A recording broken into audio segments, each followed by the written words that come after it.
What's up, guys? Dave Van Auken, Fight Bananas. Happy Monday. Crazy weekend, right? In mixed martial arts. Bellator had a great show. UFC 282. It was on track for one of the shows of the year. Took a left turn. Now it's one of the most controversial shows of the year. So we're here. Let's talk about it. Let's hit on it. UFC 282, the main event. Jan Blachowicz versus Megaman Ankalaev. Let's talk about that. We'll get into Patty Land on the next little video. Let's talk about the main event. So my first thing, right, and we'll get into judging and ties and 10-8s and what happens next out with Glover and Jamal Hill, all that. But just the first thing I want to kind of remember, and people, to me, I've listened to a lot, I haven't heard this yet and haven't really seen it, is as soon as the fight was over, 24 minutes, 59 seconds, and then the boom, bell rang, fight's over. Ankalaev gets up right away, puts his arms up in the air like he won the fight and won the championship. Jan leans back on the cage, deflated, looks very much like he lost the fight.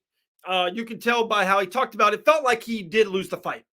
And I remember there in the moment, I'm watching it with two guys watching UFC 282. And I remember man, am I the only one that thinks that that fight was closer than what Jan thought it was? Am I off base on it? And I said it to the guys right then. And I'm like, guys, didn't Jan win the first 3 rounds? Didn't he have the most damageable strikes in the whole fight? Yeah, maybe the fight was a little bit, the 5th round was the most dominant one round of the fight. And if you wanted to give him a 10-8 there, I wouldn't even argue. I wouldn't debate because it was such a 4 minutes and 55 seconds domination.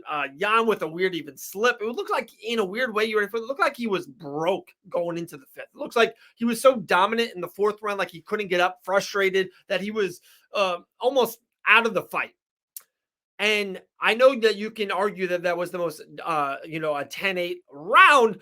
I just didn't think Ankalaev, there was one time I felt like the ref maybe was thinking about stopping it. I just didn't, I don't know. When I left that round, I was like, it could be a 10-8. I just wasn't like, oh, this is a definite 10-8. So with that being said in mind, I'm like, Ankalaev won the last 10 minutes, was dominant in those last 10 minutes. And I know the first 15 minutes were closer.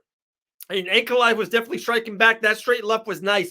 But Jan had the most damageable attack with those leg kicks. It was the button moment of the fight. It was dominant, not one, but damaged both of Ankalaev's legs. I just couldn't believe that Jan was so off that he lost the fight. Because I had him winning rounds 1, 2, and 3, and I had Ankalaev winning 4 and 5. I thought Jan was going to be and be a 2-time UFC light heavyweight championship. I just couldn't believe it. Now, with the results that we do have, I was in a weird way. I wasn't upset with it because the fight was close. And I even thought that even in those 15 minutes that I had Jan winning rounds 1, 2, and 3, I thought Ankalaev had some nice moments of his own. So I thought those were the closest 15 minutes of the fight.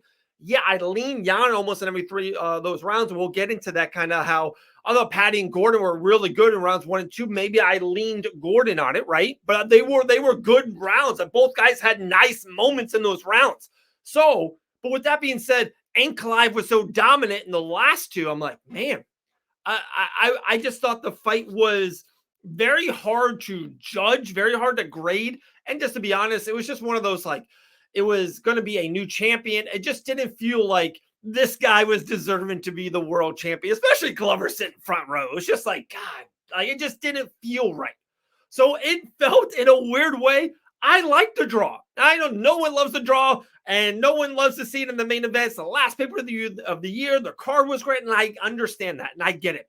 But I just felt it kind of, with the announcement now of Glover and Hill, and especially that being the main event. And I like those 2 fighters. I like that fight even more. I just really loved what it did for the division. Because just say Ankalaev would have won, and some people thought Ankalaev did win. Is he out for 6 months? Is he out for 8 months? Would we even see an Ankalaev Glover before a year he comes back?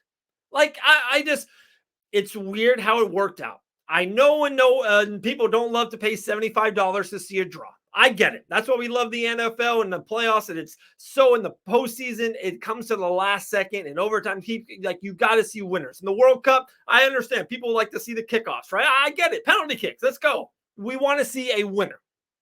But in this moment, and what came out of it, I am pumped that it was a draw. I was happy it was a draw because now we get to see Glover Teixeira, the rightfully #1 contender, fight for the championship against Jamal Sweet Dreams Hill at UFC 283 in Rio. There we go. There's my thoughts. I like that it was a draw. I was happy with it. I think Ankalaev is definitely on the deck to see who's next. But Glover and Hill, UFC 283. Let's go!